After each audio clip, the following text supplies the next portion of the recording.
July is just an incredible time in the garden because it's the height of summer, it's lovely and warm, you can get out in the long, long days and enjoy your gardens. Sometimes it's a time when there are a few less flowers though, because the spring flowers are finished, the late summer perennials haven't yet started, so there are lots of jobs you can do, and one of them could be to go down the garden centre, find some flowering plants and add them to any gaps in the garden. It's also a time for lots of watering and lots of feeding, especially of your crops when they have flowers on them but they haven't yet begun to form all of their fruits, so things like courgettes, tomatoes. Get them watered, get them fed, and they will start to produce lots and lots of fruit for the rest of the summer. But one thing that is always on the top of any gardener's list at this time of year is keeping on top of the weeds. And I'm going to go and do just that.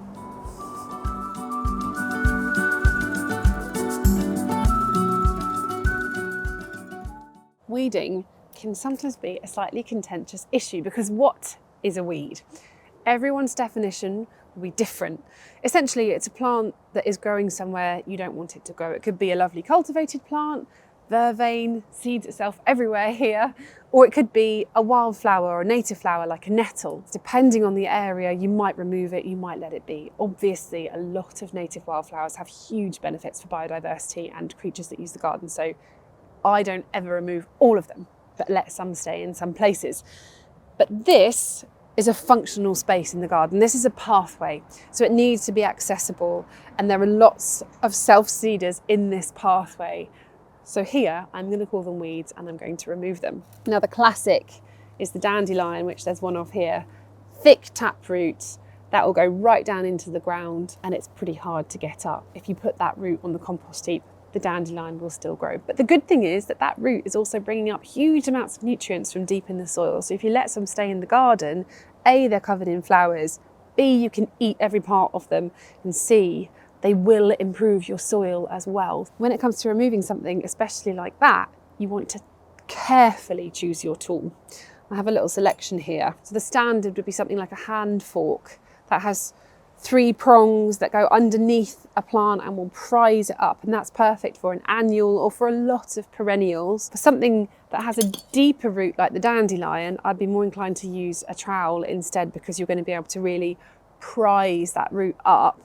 But in gravel, that can be really hard to get through, so maybe not that here. For something like a dandelion instead, I'd be more inclined to go for something like this. This is robust, it's narrower, and it's longer, so I can hopefully get right down into that root and prise the whole thing up, and it will go into gravel because it's thinner. Ooh. So that has actually snapped. Hopefully it won't grow back, but there is a chance it might because there's a tiny bit of root left in there.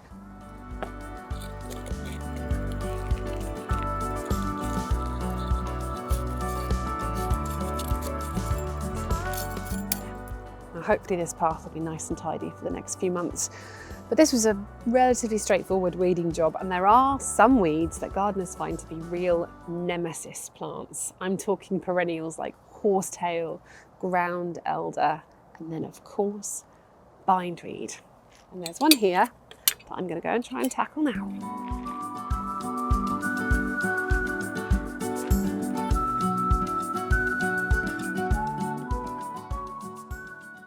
And here is actually a pretty well-behaved example of some bindweed. The reason why gardeners hate this so much is because if this was left, it would twine its way up, it would overwhelm this lovely tree, it would be right up into the canopy, and it really takes over.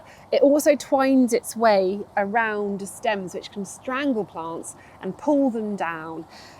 It's a very badly behaved plant, and if you don't get all of the root out, it will grow back again, so it's really hard to completely eradicate. The good news is you can eradicate it over time, and what that involves is basically a lot of hard work and perseverance.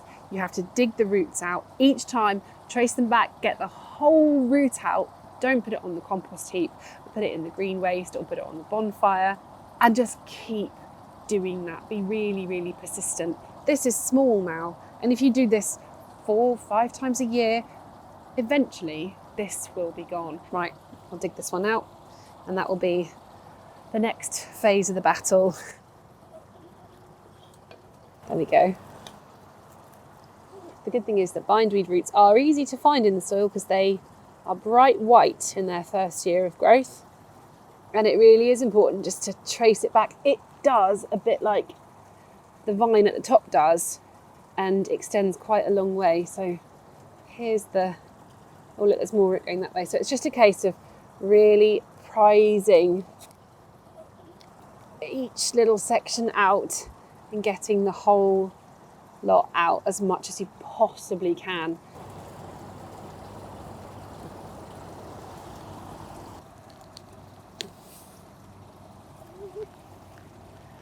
There we go. Now that's done, here are some other jobs that you can do in July.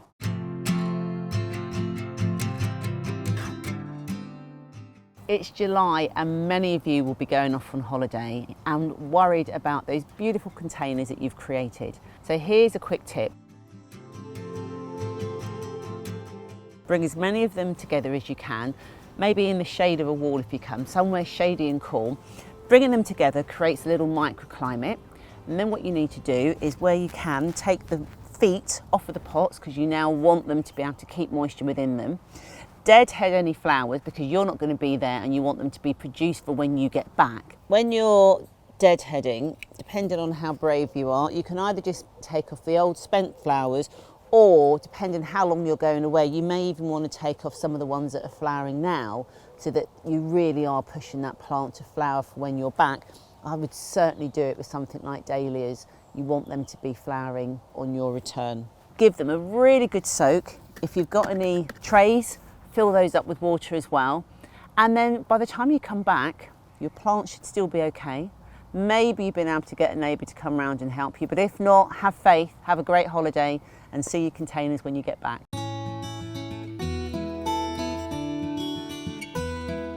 I always feel rather guilty recommending gardening jobs in summer because this is the time of year when you should be sitting outdoors in the sunshine admiring the fruits of your labours, but a little gentle pottering is very pleasurable, and it doesn't come more gentle or more pottery than deadheading roses.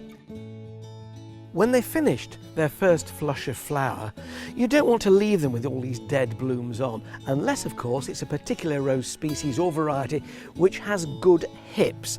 These fleshy fruits behind the flower which in autumn can turn bright orange and red. Now there aren't many species that we do grow for hips, but the rugosa varieties for instance are best not deadheaded because then you can enjoy the hips as well as the flowers. But with any others like these, there are several stages in deadheading which make the flowers look better, which also conserve the plant's energy, stop it from producing seed, and perhaps divert those energies into another flush of flower later in the summer. The stages are like this. You see, you'll get a tiny single faded flower there, and with your secateurs, snip that off and just pull it out. There's another one gone there, and you're leaving the rest. You don't want to remove all those until they've all absolutely faded. And by just snipping these single ones off, you're prolonging the life of that truss of flower, and these youngsters like this coming, which look so fresh and beautiful, but which you can't really keep your eyes on them because you're distracted by these other ones here which have almost entirely gone over. And this is the next stage of deadheading. Now all this cluster has gone. The easiest thing to do would be just to snip it back down to there. If you do that, quite a spindly shoot will come from that leaf axil. Go further back where the stem is slightly thicker, cutting just above a leaf, and make your snip there. And that piece of stem there, with recurrent repeat flowering roses, will produce a thicker shoot of its own, which will in turn carry more flowers and a larger truss of flowers later in the summer because you cut back into a thicker stem. If you cut it higher up to a more spindly stem, you'll get a more spindly and thinner flower cluster developing. And then, when you've done all that and been right over the bush, which is great fun, you will also find that you notice things about your plants. You will notice, for instance, that there's a little caterpillar nibbling at the leaf there. But you don't have to get your sprayer out. Just use this observation time to cut that off and throw it on the path where the blackbird can have it. It gets you up close and personal to your roses, and when you've been over them and taken off all these deadheads, they'll look good for longer, right way through the summer.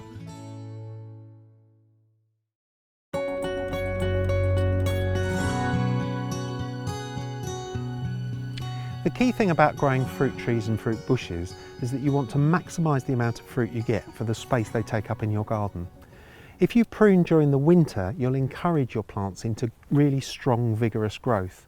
But by pruning in summer, you'll restrict the size of the plant and keep it within bounds. When you're establishing a young fruit tree, for example, you want to prune in winter to encourage that vigorous, strong growth.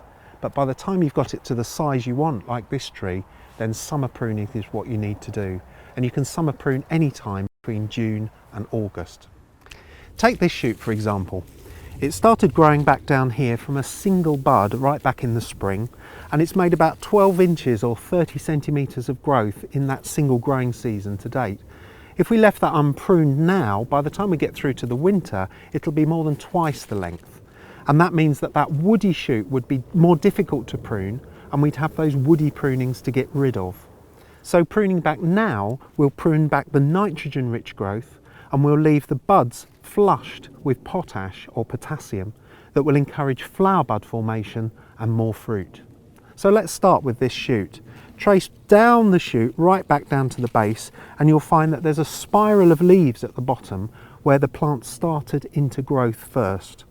And if we choose 3 to 4 buds just above that point where that shoot started into growth and cut with the secateurs just above that bud at an angle. That means that we're just left with 3 or 4 buds at the base, and the plant will now be flushed with potash, which will encourage flower bud formation. So we'll just do a little bit more of this tree up here.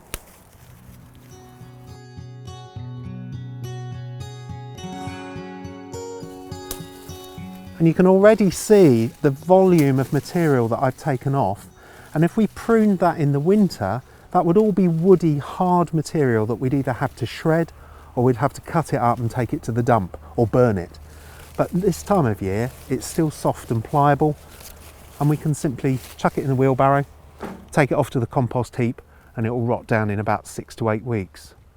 The key thing to remember though is not to touch the fruiting spurs. Now if you look at this shoot down here, this shoot is short and stubby. It's got very, very closely spaced leaves around it, and it hasn't got that big long piece of extension growth. This is a fruiting spur that will go on to produce flowers and fruit next year. And if you find that some of the fruiting spurs are clustered too closely together, or you find that they're really bunched together very, very tightly, what you can do is take your secateurs and cut out old branches completely, even if they've got little baby fruit on them, just to open up and allow air to circulate around the fruit and around the tree so that it remains healthy. So there we go, I've got the rest of the tree to prune. I better get on with it.